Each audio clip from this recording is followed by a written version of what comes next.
Hello అండి. నమస్తే. వంటిల్లు మసాలా ఛానల్‌కి వెల్కమ్ అండి. ఎవరైనా కొత్తగా చూస్తున్నారో సబ్స్క్రైబ్ చేసుకొని నన్ను సపోర్ట్ చేయండి.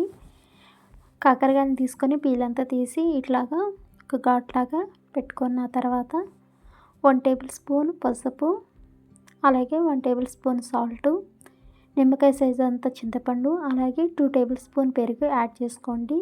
మిక్సీ జార్‌లో ఒక 10 ఎండుమిరపకాయలు, చిన్నుల్లిపాయలు, ఎండు కొబ్బరి, అలాగే జీలకర్ర, కొంచెం సాల్ట్ యాడ్ చేసుకొని మిక్సీ పట్టుకోవాలండి.